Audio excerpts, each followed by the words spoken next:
Good evening and salutations, my Days of Our Lives fans. One second, let me just fix this.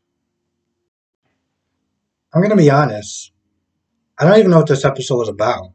I felt like this was half of an episode, like this was part one of what's to come moving forward, which is fine, but I felt like this episode, you could have skipped it and you really wouldn't have missed anything. Um, Geez, I don't even know where to start.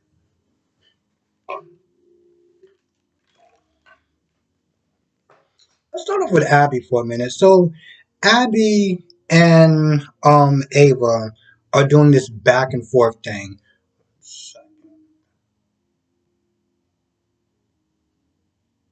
where Ava wants a deal. Ava gave her part of the information, and Abby's there doing this running back and forth, talking to DA, and be like, "Hey, she's interested, but she wants more." And I'm like, "You're not gonna get anything more out of her until she gets the immunity deal. That's the only way you're gonna get more out of her." So I don't understand this back and forth stuff. Um, Now, Abby, I felt like when she saw Gwen, it was this perfect moment to sit there and just watch her squirm. She was like, "Oh yeah, I talked to Ava, and she didn't give me anything." And sitting there seeing a sign of relief, or just the fact that she was like, "Well, what are you doing here?" And there was one part where it's like she didn't seem like she made a lot of sense. This is where Gwen also kind of messed up. So Gwen was like, "Oh, what are you doing here?" But then she was like, "Oh, well, I was trying to find you and I called the spectator and they said you were here." So it's like, you do realize that you just messed up, right? If you watch that movie, you know a lot I'm talking about. Um, but it's just the simple fact that she literally got caught in her lie and she is so panicking and so scrambling to try to, hide her dirty little secrets that she literally made the mistake when talking to her right then and there by saying, "Oh man, what are you doing here?" "Oh, well, you say you're going to be here." What? So, long story short, I guess Abby wants to sit there and talk to her one more time, which was pointless because once again, the minute that Gwen left, she went in the room and Ava's like, "Listen, I'm not giving you anything more until you give me what I know. Until you know what I'm saying, until I get this deal." Um, and of course, Abby was like, "Oh well." He talked about Gwen, and it was like, "Yeah, she probably was gonna come in here to try to keep me silent or whatever." Long story short, she catches Jennifer hugging Gwen. Gwen goes upstairs to get ready. Now at this point, I don't understand why she told Jennifer all this information about what Gwen did to her, knowing that she's going to want to sit there and confront her, knowing that it's one of those things. It's like you didn't need to sit there and tell her, because the truth of the matter is you're not going to get more information until she gets this deal. So telling her half of the truth isn't going to really do much of anything. Now you just let her know, and she could sit there and want to spill the beans. And Abby already was like, "Listen, I can't sit there and risk her trying to keep Ava quiet and to get more information. Why the hell would you sit there and tell somebody else?" Um, Now watching this whole scene, after Jack was hugging Gwen, and they were doing this whole family thing, and Gwen was like, "Oh man, this is so perfect," and it was like, yeah, you're feeling so happy and so proud of yourself, and you felt like you really made it. And the truth of the matter is, you're so screwed. You're so screwed. I can't believe for 1 minute that she is in this blissfully blissful state where it's like you really think that you just like none of your stuff is gonna come to light. I don't understand that. Also, I'm not gonna lie, when she was all that happy, it just kind of made me sick because it was like out of all the dirt and everything that you've done, and granted, a lot of other people have done some dirt too, but it's like this is recent dirt. This isn't like years ago dirt or whatever. This is like recent dirt. So the fact that you're just all so happy and everything like that, just it's just it's one of those things where it's going to be so satisfying seeing all that happiness, all that joy, all that glee, all that everything just come crashing down around her. Because if you saw the previews, you know exactly what I'm talking about. So this part was actually kind of worth it. Um, so at some point, um, this is after Leo tells Greg about his past with Xander. Xander and Jack come in. Now, apparently, Jack and Jennifer already have issues with Craig because apparently Craig stole somebody's job. This was probably years before, so stole somebody's job. I don't know what it was, but they got issues with that. They also got issues with Leo, and so finding out they're going to be sent there attending this wedding, knowing that Leo's there, is already going to be hella friction. So yeah, this is after Leo talks about his past with Xander and everything like that. Xander and Jack come in, they have some drinks. I'm not gonna lie, it doesn't really go anywhere. Xander's without his shirt. They all go gaga and everything like that. Nothing really comes of it. So um, let's talk about Brady and Chloe for a minute because Chloe is all but practically one given up as far as trying to stop this wedding, and two, the fact that he signed his paper, this prenup, she's sitting there thinking that, maybe there's a possibility that he's changed. And Brady's like, no, not Leo Stark. He's definitely didn't change. And I don't know. I kind of look at the whole thing and I'm like, bro, you've done some stuff in the past as well, and you seem like you completely changed your life around. But yet you're not going to give that same courtesy to Leo. Like, what makes you? I mean, granted, I'm not going to sit there and try to add a list of who done what or who done the most dirt in Salem. But what I'm saying is that, Brady, I'm pretty sure has done some stuff, especially um, what people have told me. But yet you can't sit there and give him that same courtesy? Like, really?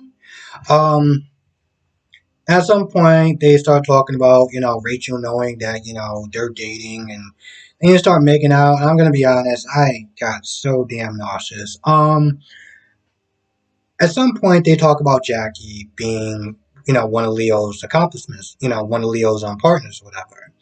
And they're like, well, Sonny and Chad are sitting there tracking her down, and they may sit there and come up with something. I'm like, well, what are they gonna come up with? You honestly think that Jackie is just gonna sit there and spill the beans on Leo? Like, why? Why? Unless Chad decides to give her money, I don't really understand why Jackie would sit there and give up anything. But throughout later on in the episode, Brady does get a text and he's like, oh well, Sonny may have something on Leo, or Jackie has something for them. I'm like, what? What? Like, I feel like at this point, the way that this plot is coming together, especially from Brady's side of getting information from Jackie, doesn't really add up. But it's like they have to do something to make this plot move forward. And it's one of those things where it's like, so they just magically she just magically gave up the answers that they needed. Like, really? I find that to be kind of convenient, but at the end of the day, it's a soap opera, and sometimes it's better to not sit there and question too much of the logic. Too much.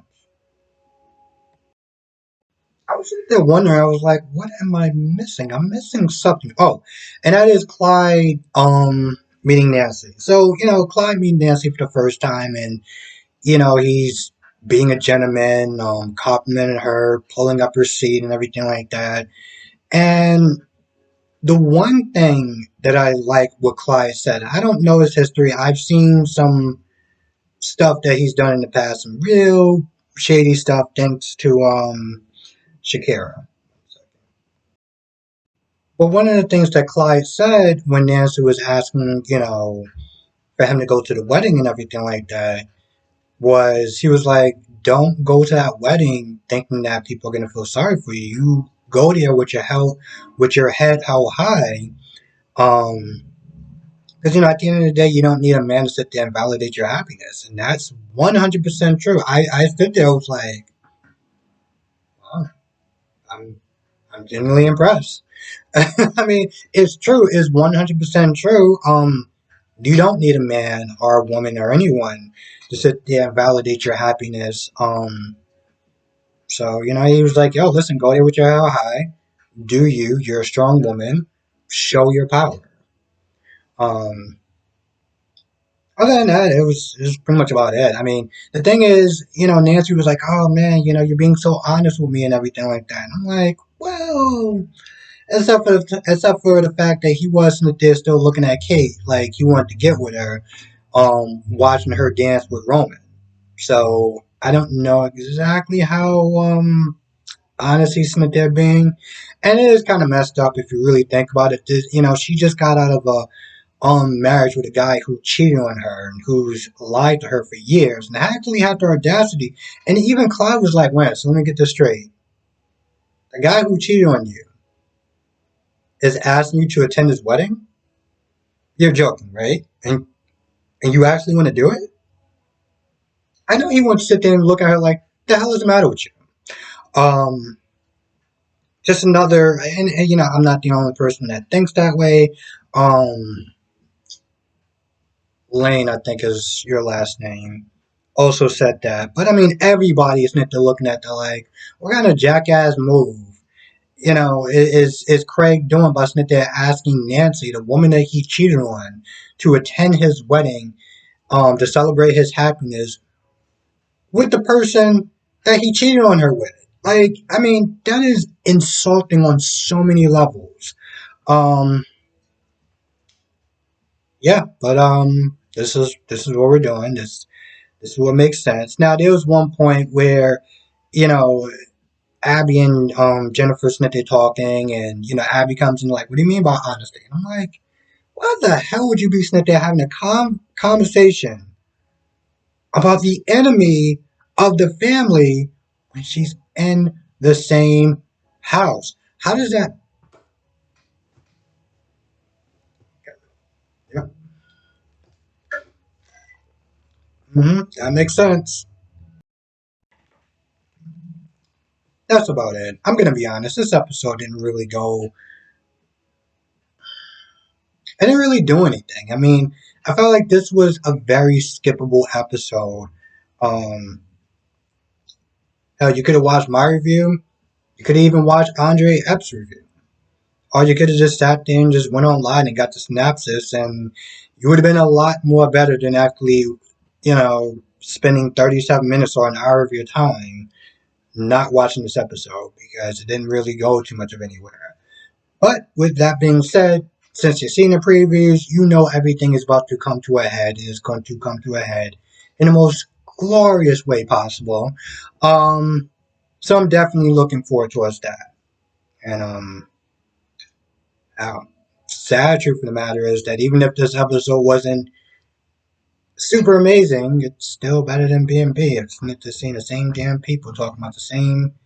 Well, seeing the same damn setting for like about 2 weeks of same people talking to the same person about the same damn things, just trying to use different words. Anyway, with that being said, I'm gonna go. I want to thank you for watching. Be safe. Let me know your thoughts down in the comment section below, and I'll see you in the next video.